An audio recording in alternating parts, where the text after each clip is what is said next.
We told you yesterday that there is a bill up in Sacramento, SB 1397, proposed by State Senator Bob Huff, that would allow advertising on the digital signs over the freeways. And this would be an amendment to the Highway Safety Information Act, or to actually enact the Highway Safety and Information Act, allowing Caltrans to sell advertising displays on the changeable message signs, with the revenues generated an estimated $200 million a year going to highway repairs. To talk to us about this right now is the gentleman who introduced this piece of legislation. He is the California State Senator representing the 29th District in the OC. It's a pleasure to welcome aboard State Senator Bob Huff. Welcome back, Senator Huff. How are you? I'm great, Doug. Good to be with you. The naysayers would say, well, this is going to be distracting, and you'll have advertising and, moving images and shiny objects, and people will be looking at that and plowing into the Subarus.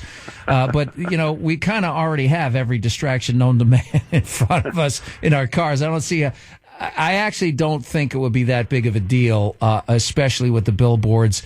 You have to look up to see them, which maybe would bring people's eyes off their phones.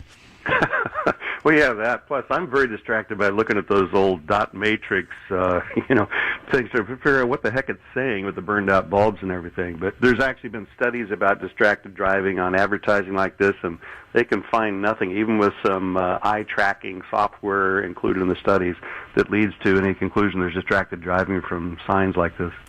Yeah, and look, the question, I think my greater concern is, how can we be sure that the $200 million actually goes to highway repair? Because we've been burned so many times before by things that, it's a new revenue stream, and it's going to be pledged to X, and it ends up being spent on Y and Z instead. Well, and that's a legitimate question, because at the end of the day, the legislature is still going to appropriate the money. So we'll try to nail it down as much as we can. At least it's being generated from the right-of-way of Caltrans. Caltrans would be administering it with a private partner. So all the things would say it ought to go to them, but at the end of the day, there's very creative people in Sacramento that can spirit it away to some other more noble cause, but we're going to try to keep it in transportation. I got to ask you, as long as we're on the subject, Oregon has no state sales tax, and yet their roads, despite the fact that they're oftentimes going through mountain passes and the snow and ice and expansion and contraction, their roads are so much better than ours. And with the enormous sums of money that we spend, how is it that our infrastructure is in such shabby condition?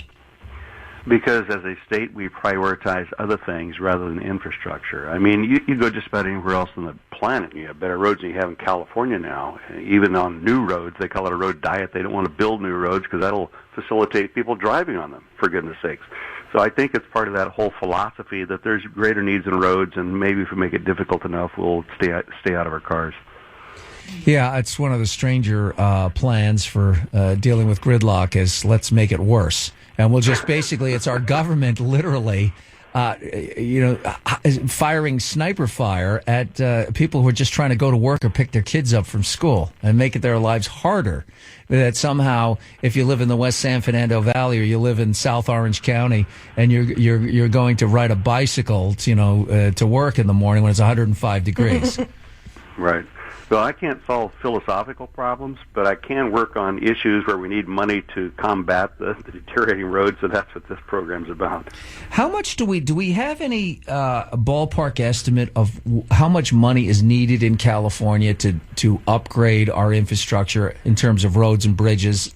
I mean, little things. This isn't a simple thing, but it amazes me after all these years that we still don't have exit numbers on the 101 freeway.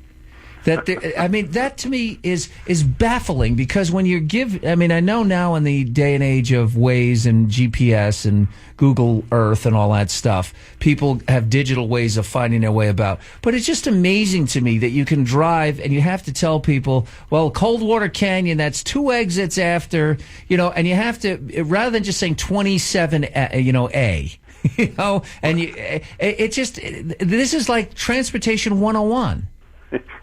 I'd rather be describing cold water without an exit number than say avoid the pothole right next to the exit. Yeah. Look for the giant cavern that a family is living in with a tarp over it. We're talking with State Senator Bob Huff. You can follow him on Twitter at Bob Huff with 2 Fs, 99. And that's his Twitter handle. So what happens to the bill now? You've introduced it. Where does it stand? We've got it out of the first committee. It goes to appropriations next, I believe, to the trajectory. It's got out with really good support. We're scrambling around trying to find money to fix our highways. And you asked the question before, what's the cost? The governor put it at $58 billion last year just to fix what we have. We estimate about $5 billion a year shortfall. So, $200 million, we get kind of goofy with these numbers. They're so big, but $200 million is no small change, and it's certainly something that doesn't have to come out of our pockets. So that's what most people find attractive about it. All right. Listen, thanks for being with us. Appreciate it. Great to be with you. State Senator Bob Huff.